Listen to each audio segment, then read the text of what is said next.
Love is the fountain of joy in human hearts, the cosmic mind in human consciousness.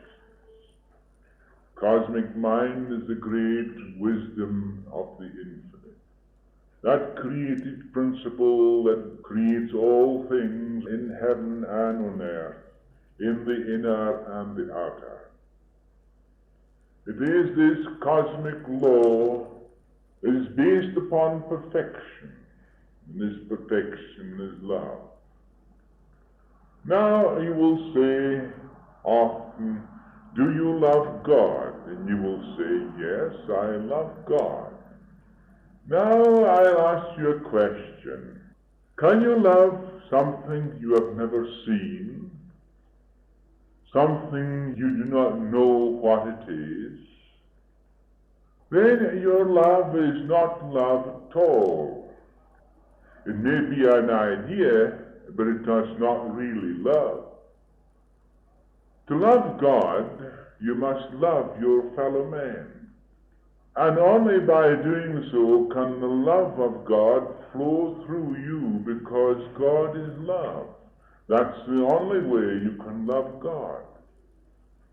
But to love God in your mind, as it were, something you know nothing at all about, and the majority of people, anyway, have only got an idea of God, an image, a belief.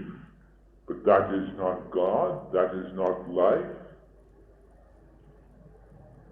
The past and the future are in the mind, but the ever-present life is the only thing that gives you consciousness, that gives you a power to think. This is cosmic in its nature, because there is no division in it. Therefore, God is love. So I will try and show you what the love of man is. And by knowing the love of man, we will get nearer to an understanding of the love of God. God is love, therefore love is not relative. It is a reality beyond analysis. You cannot analyze love. Immediately you try to analyze love, you have lost it. It defies analysis for the simple reason that it is beyond mind. The mind of man can become aware of love, but does not know what it is, only knows that it is. When love is in full force, the self does not exist, because love swallows up the self in its expression. When love truly exists, the self does not exist, because the self is an illusion. The self is that self that seeks and craves and desires. But love does not seek, nor crave, nor desire. Love is continually expressing itself because it is the nature of God. This is the great truth we must learn if we are to love and be loved. To be truly loved, there is union in which the self disappears. You should not try to recapture these moments, because you make love relative, just a memory. Love is not an idea, it is not a memory. What you have of love as a memory is not love at all. It's an experience. But love is continually expressing itself because life is ever present. And it is this ever-present life in itself being complete and whole. And when we recognize and realize this truth, not as something relative, not as something in the mind, not an idea of life, but the actual expression and knowing of life. Am I not alive? Is it not life that gives power for me to speak and to think?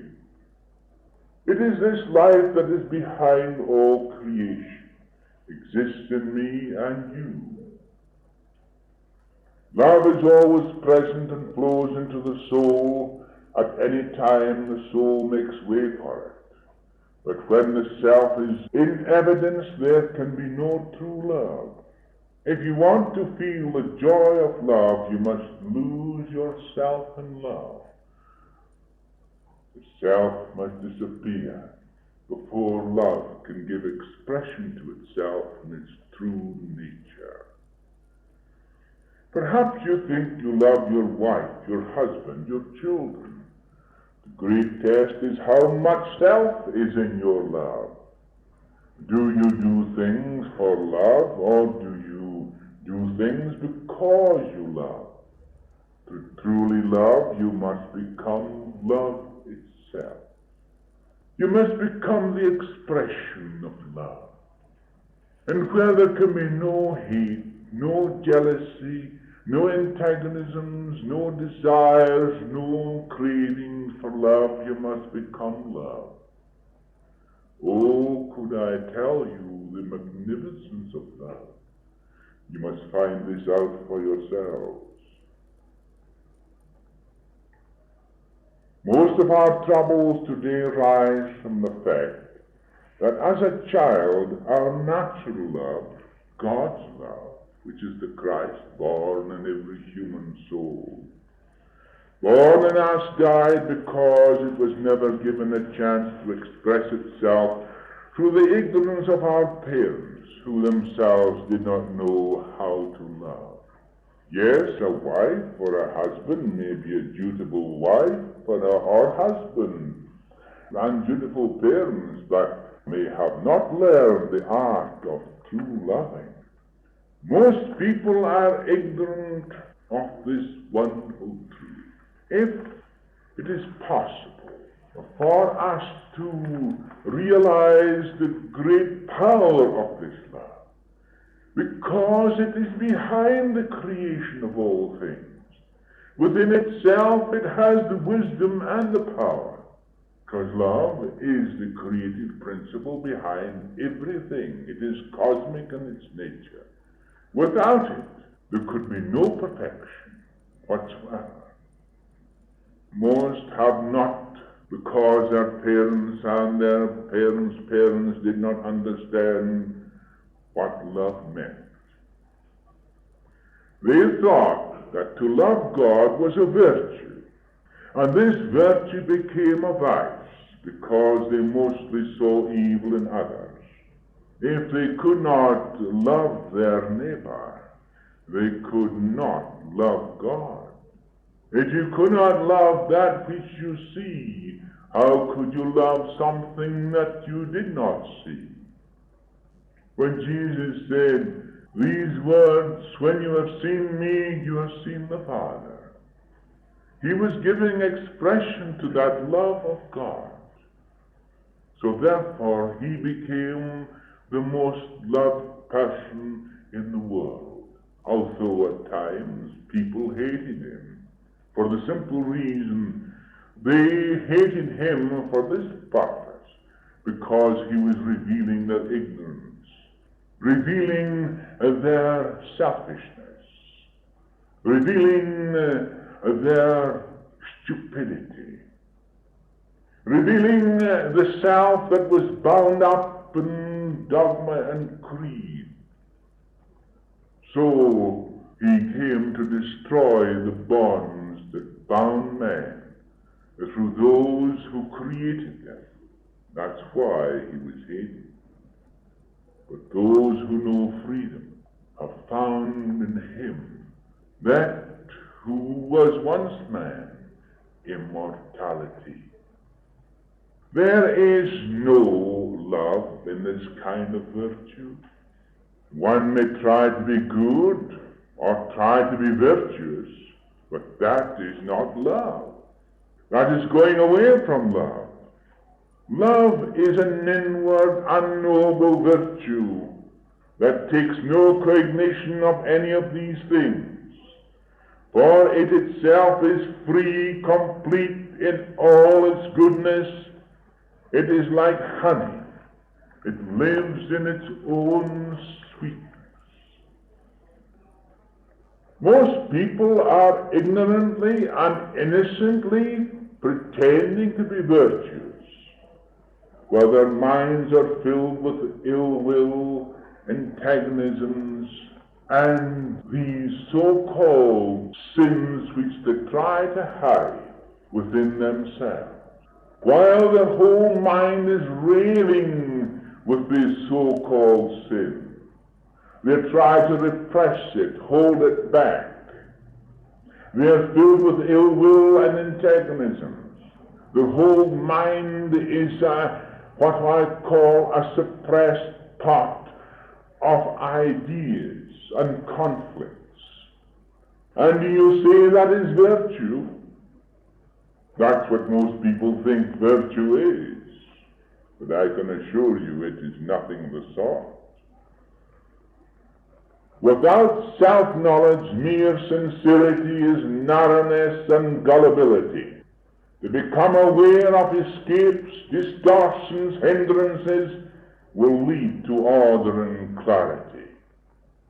And as long as you do not discern your own distortions, your own hindrances, your desires for escape, you will never have order or clarity in your mind. To be candid with ourselves, we will reveal our hidden dishonesty in contradiction.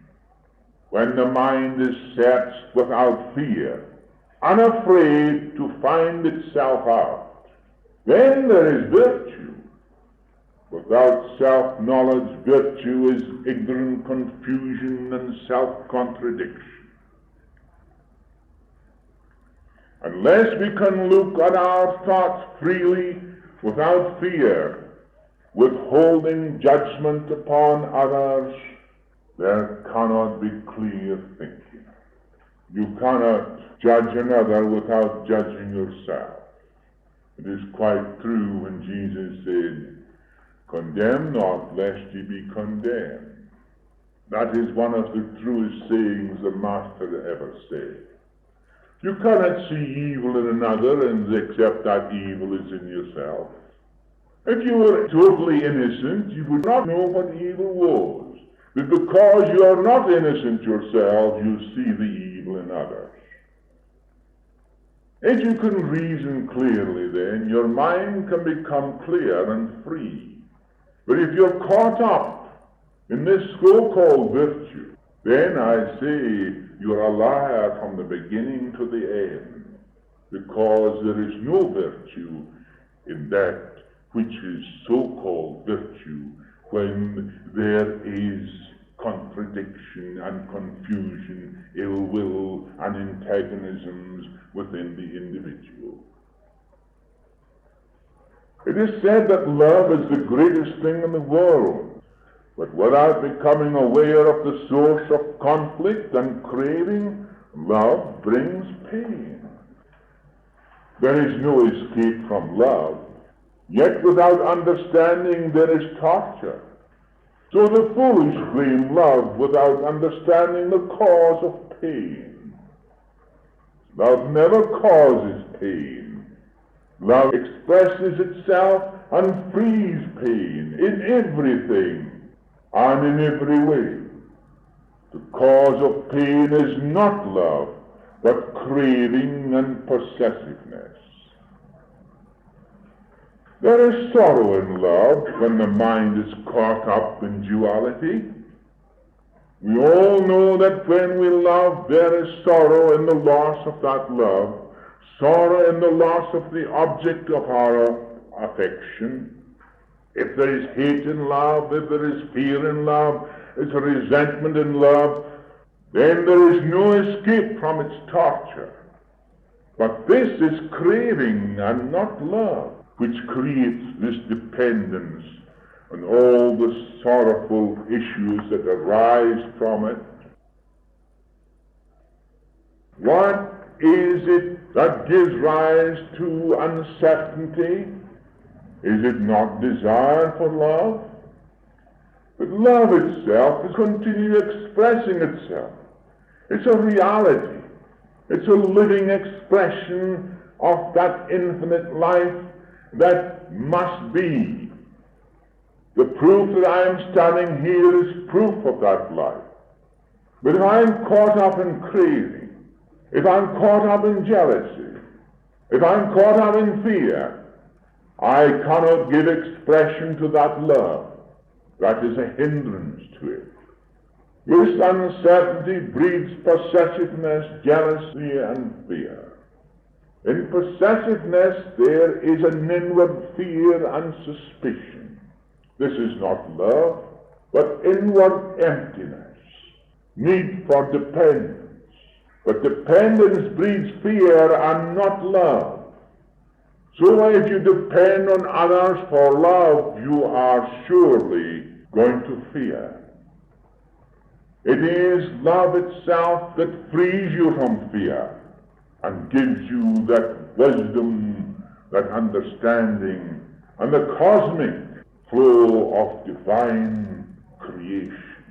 Because love is the divine creation behind everything. You are that divine creation. I am that divine creation. And that's what makes us immortal. Without understanding craving, there is domination, oppression, taking the form of love.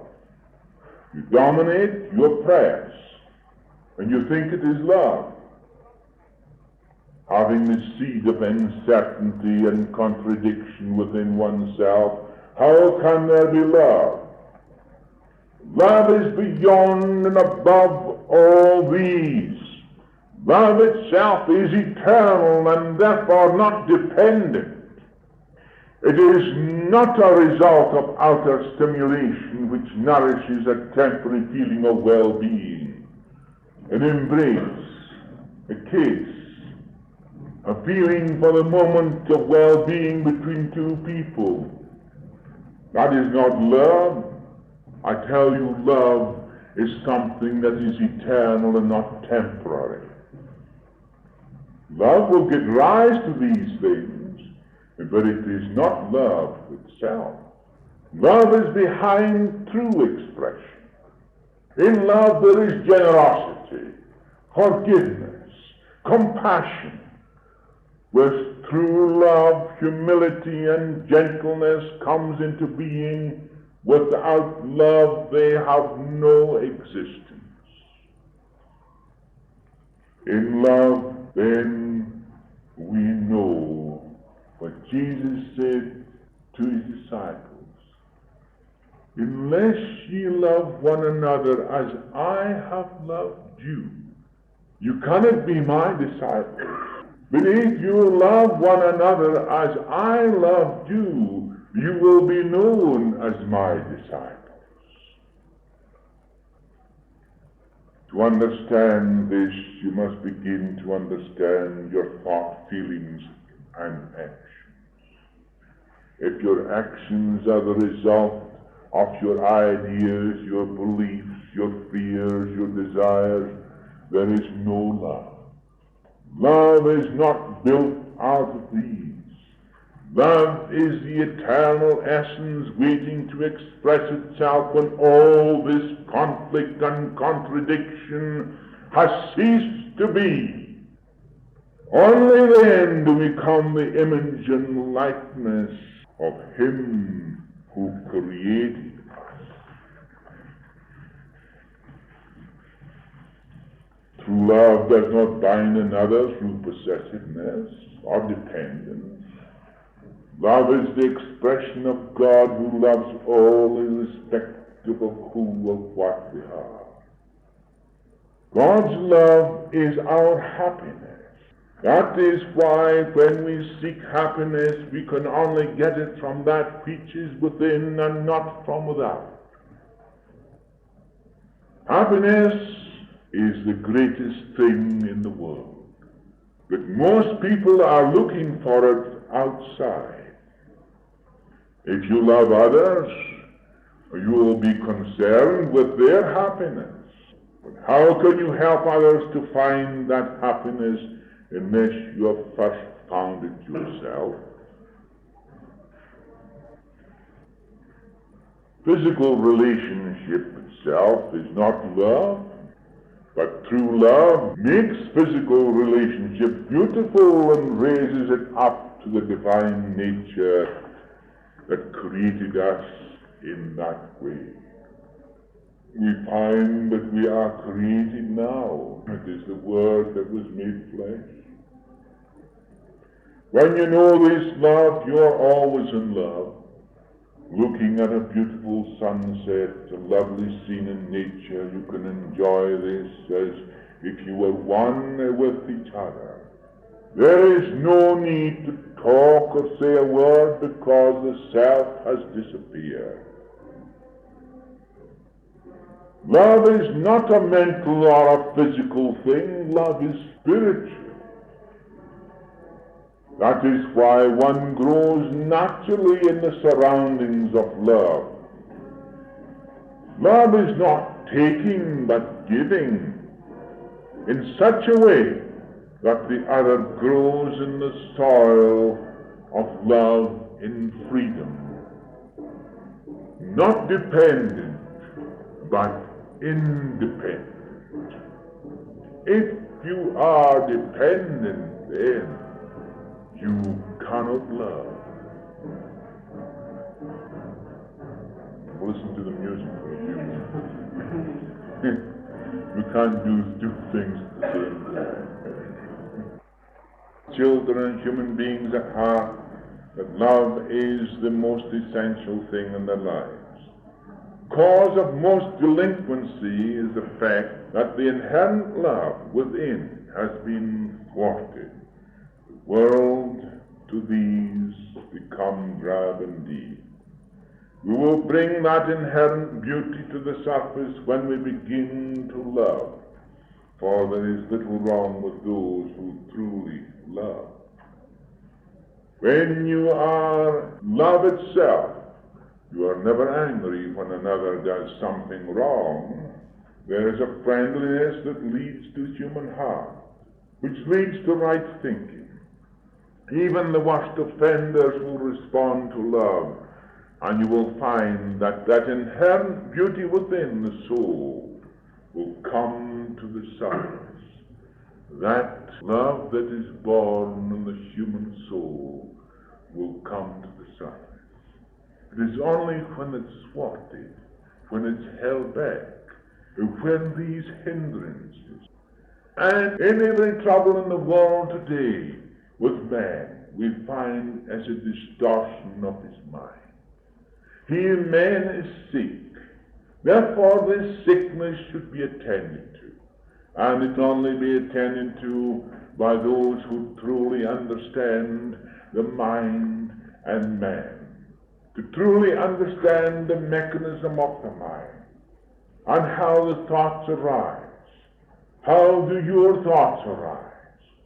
Your thoughts arise very often from your circumstances or conditions, from your reaction to people and things.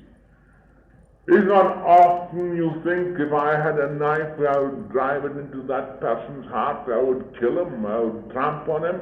And often you have these thoughts in your mind, and what do? You press them. Oh no, I mustn't think that. And then, because you pray to God, then you say that you are virtuous, because you say you love God. Now, that is not virtue at all. Virtue is to discern every thought, not to be afraid of these thoughts, because you will recognize their reaction to things external to yourself. They are brought about by craving, by desire, by the self.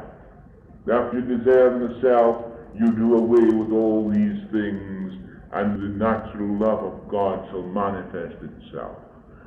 The sick in mind are people who do crime every day, people who hate, who steal, who do all these things, people who drink to excess, people who do everything like that are sick in nature because they do not understand.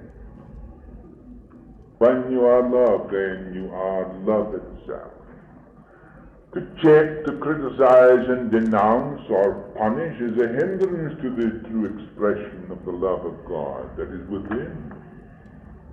Good citizenship is brought into being by love and not by harshness, both in the home and the institution. The beautiful wife, the clever child, the brilliant husband is excellent and brings approval, but that is not love. Sometimes the ugly duckling is more fortunate. I had a boy see me the other day, last Friday. So much love was bestowed upon that boy, yet he could not walk, he could not speak. He is improving and coming along because of the faith of the mother, and because of the spiritual help that he is getting from the spiritual forces that are anxious that he should walk. And he is improving every day, where it is thought that he will be completely immobile all his life. He's now getting on his feet and walking. It's extraordinary when you think how these things come about.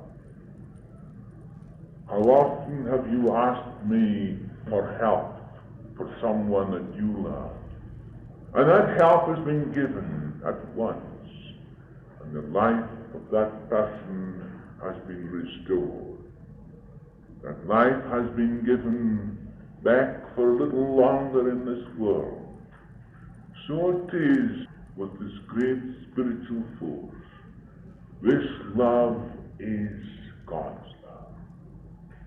I am the love of God. I am the life. Can it be anything else? I cannot be outside God. I can't think outside him because he's infinite in nature. This must be his substance, because there can't be any other substance because he's infinite in nature. Therefore I am the love of God. Truly I am the love of God when I allow him complete control and activity through my mind and body.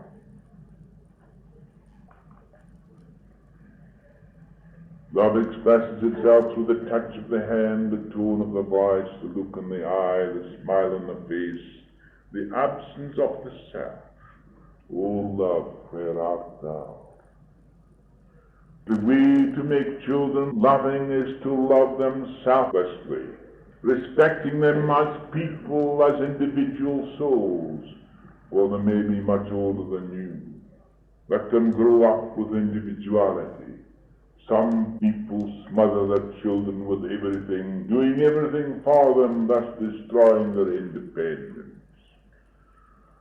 When a child's independence is destroyed by doing too much for them, that is not love.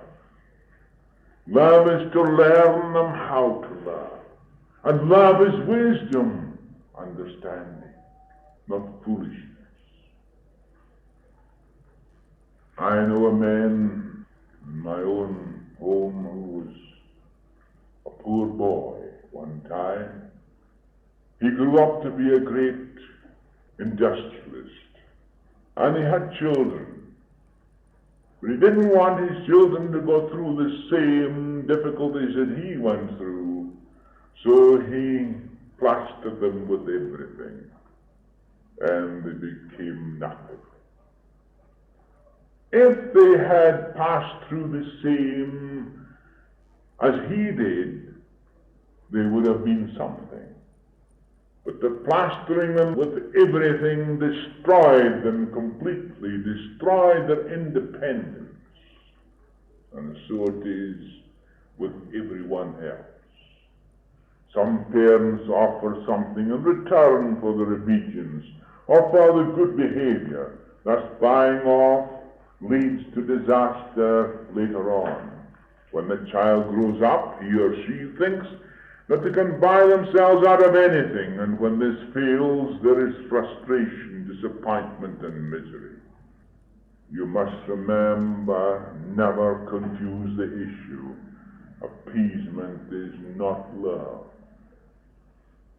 You must look deeper than the outer self to find peace and love. Some are continually caught up in the net of guilty conscience. Think of the prodigal son. The father never held anything against him. Only the brother who lacked love did that. When the father saw his son a great way off, he went to meet him. He never chastised him. He never asked him what he did with his goods or his share. We brought him home, and he entered into that house with love. But you remember the other son couldn't go in because he didn't love, and therefore he stood outside. He was the only person that criticized the other son.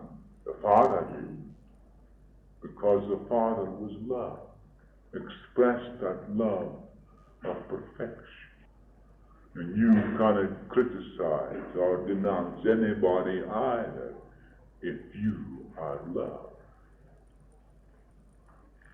When you begin to realize the truth, you'll begin to love your neighbor as yourself. If you love your neighbor first, you'll be better able to love yourself. But if you are always seeing the bad in your neighbor, you're sure to find it in yourself also. The Master said, take the plank out of your own eye, you hypocrite, and you may see better how to take the splinter out of your brother's eye. Live in reality more than you would do in the relative, and all will be well. Many illnesses have their root in carrying the burden too far and too long through introspection. Love is the cure. Lose yourself in love, and love yourself with love. This love does not mean that you love only your wife, your husband, your children, and a few friends. There must be a capacity to love, the capacity for goodwill towards all. This is the only way the world will change. If we hate people, we will be hated. If we dislike, we will be disliked. If we love, we will be loved. Why not try and follow the Master's footsteps and see what will happen individually and collectively? World will be made over to love, and there will be peace and goodwill towards all men. Paul says love is very patient, very kind. Love knows no jealousy. Love makes no parades, gives itself no air, is never rude, never selfish, never irritated, never resentful. Love is never glad when others go wrong. Love is gladdened by goodness. Love is always slow to express ill will, always slow to expose another, always eager to believe the best, always hopeful, always patient. Love never disappears. It is eternal. All other things pass away, but love remains eternal. The Master says, I give you a new command, to love one another as I have loved you. You are to love one another by this. Everyone will recognize that you are my disciples if you have loved one another. This is the message of the Master, who was love itself, the blessed Son of the loving Father, in whom we all live and have our being, and who lives in all of us, always waiting patiently for us to open to his love and beauty, so that the Christ will be made manifest upon earth. That was the Master's love. He was free from fear, free from doubt, free from jealousy, free from ill will, free from antagonism. In fact, in the last moments he said on the cross, forgive them, for they know not what they do. And it was in Jerusalem after his resurrection that Jesus told his disciples to meet him in a spacious room they had chosen by his command. Now, this is his last appearance to his disciples. Jesus talked long with his disciples, for it is said that Jesus did and said much, that if it were written down, the world itself could not hold the written records. Jesus then instructed his disciples to go to a mountain he had appointed, and he would meet them there. When they saw him, they worshipped him. Yet even then, some were still in doubt. Jesus said to them, "Full authority has been given unto me in heaven and on earth." Here was the great and mighty truth, the recognition of the one cosmic law, the recognition of the one cosmic life in which there was no division. The highest realization of this life itself was the infinite life itself expressed in the individual. Therefore, Jesus saw clearly that he and the Father were one, and it was impossible for him to be separated. Therefore, the highest and complete realization of his truth was the height of the great and immortal Son of God, in which is born in every human soul. Therefore, I say clearly and distinctly, Jesus was the greatest man that ever trod the earth. This is his words to his disciples. Go and make disciples of all nations. Baptize them in the name of the Father, and the Son, and the Holy Spirit, and teach them to obey all the commands I have laid on you, that ye love one another. And at all times I will be with you to the very end of the world. Here is his most striking words that I see clearly and distinctly. I have laid on you that ye love one another. All nations, all peoples, that ye shall love one another. This is the love of God, the saving of the world, and there is no other way. Ideas, ideologies, conferences, and all these things will fall to pieces. The only thing that can stand is that eternal thing that never disappears, the love of God born in man. Not until man discerns his thoughts, his cravings, his desires, his ill will, and all the nasty, stupid things that take hold of him because of his craving, self. Not until that is discerned, not until he understands these things that hinder the expression of this love, can there be freedom. Those who believe in the Christ and the love of God shall heal the sick, and will cause the blind to see, and the deaf to hear, and the lame to walk, and shall not be harmed, even should they tread on deadly serpents, nor burn should they pass through flames. You know now the sacred word, the word of power, the secret things that I have told you may now be told to the world.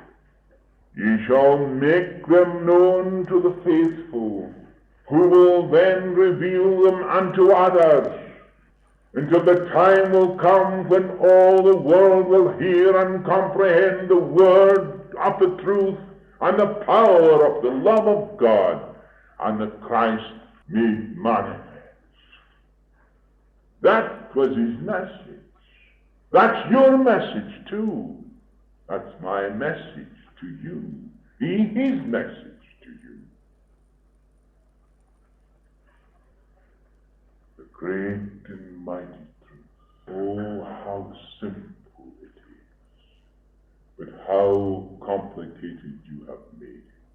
How simple is the love of God in the little child, the innocent child that knows no evil, seen no evil. It does not know you. It does not denounce you or condemn you. Unless ye be as a little child, you shall not enter the kingdom of heaven. I want to show you something clearly to feel the love of God. It is stupid for one to counteract or to rebel against anything that is said against them. It is better to be lied about than to lie against another. And therefore you see all these words add up to this great truth, the love of God. The love of God cannot be known to you if you are possessive, if you crave, if you depend, if you are jealous, if you hate, if there is ill will. All these things must be discerned by yourself to recognize them so that you can dissolve them away. You are sick if you have these things. You are sick in mind and heart. You are tortured. And who tortures you? Yourself.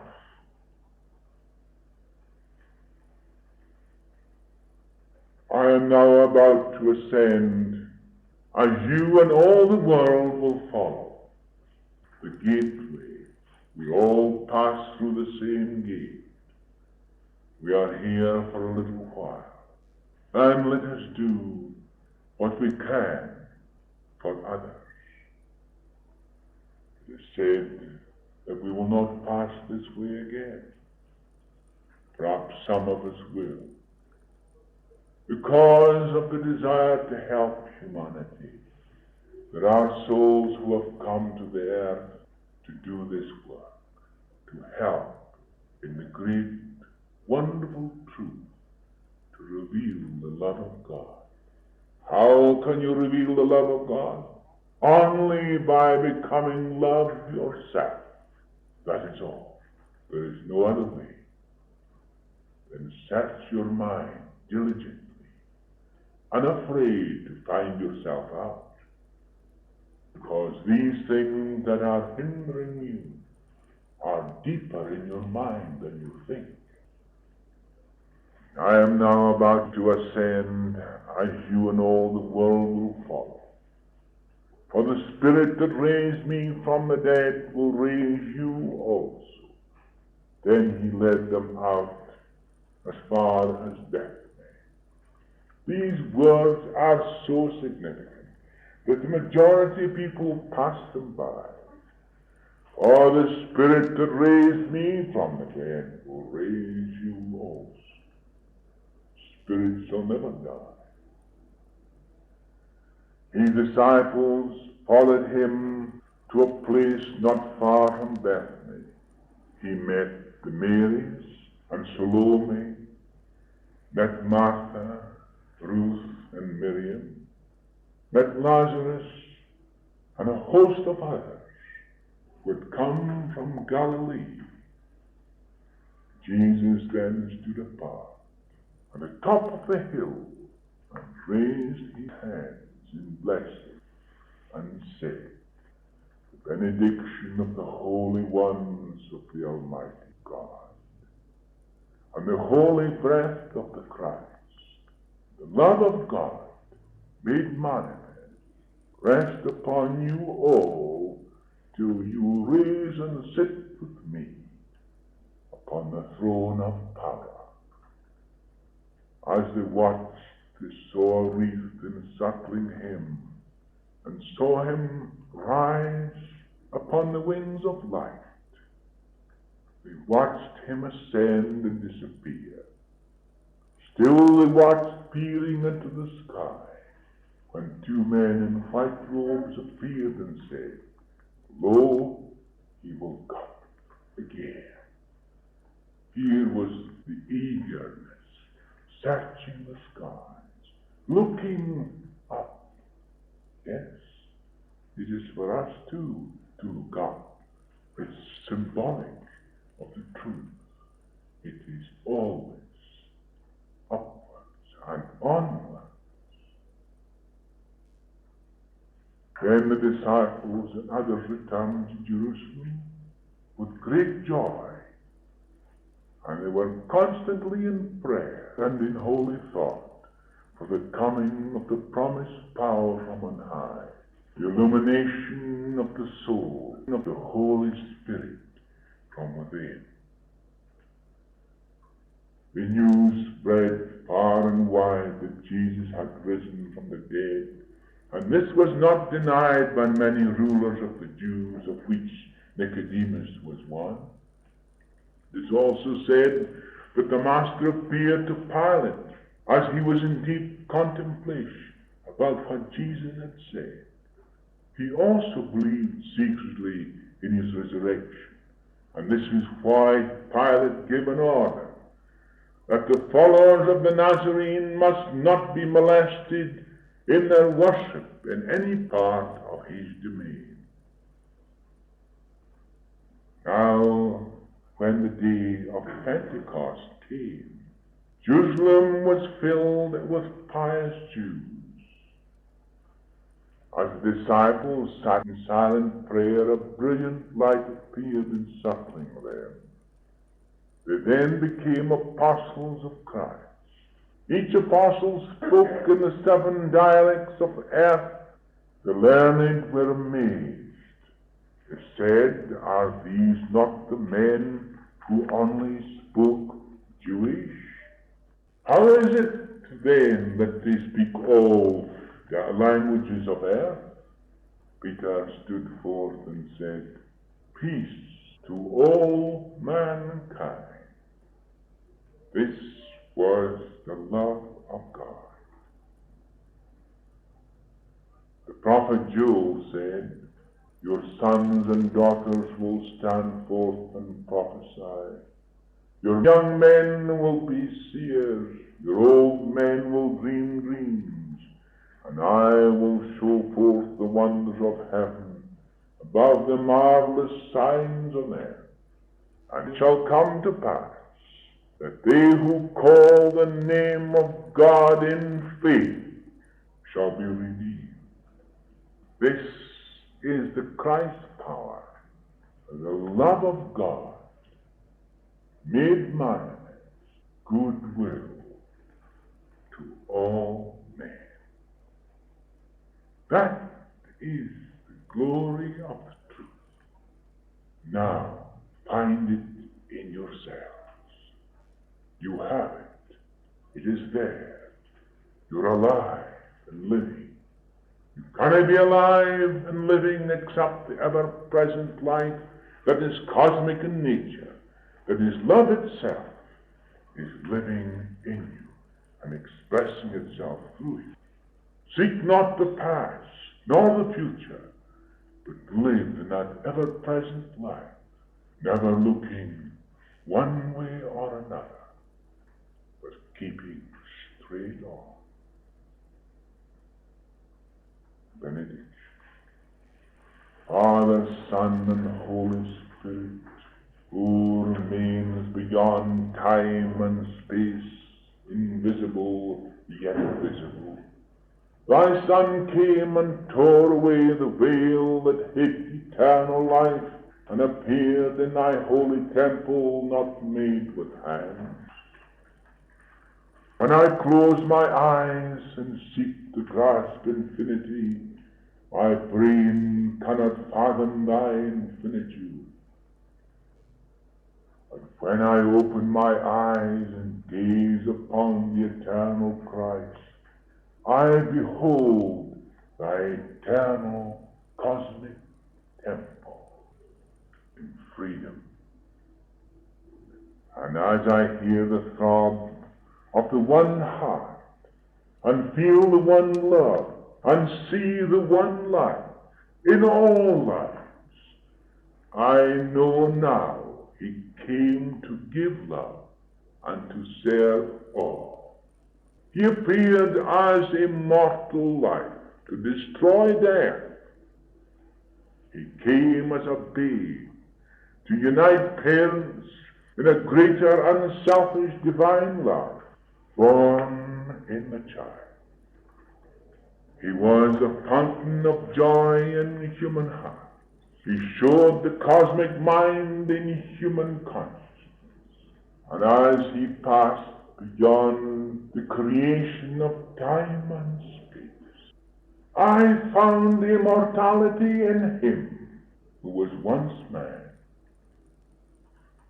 The Word that was God, made flesh, remains immortal. I am the light.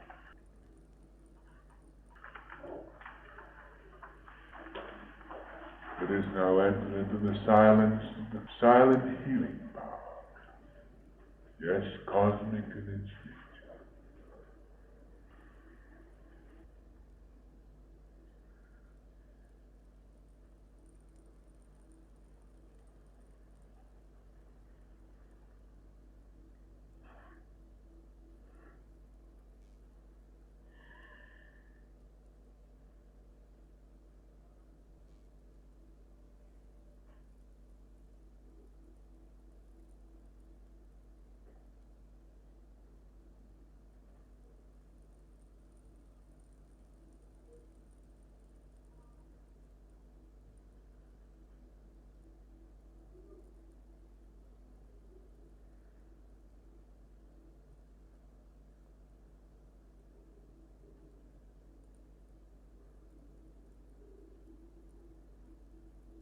Peace and goodwill to all men. May the love of God be made manifest in each and every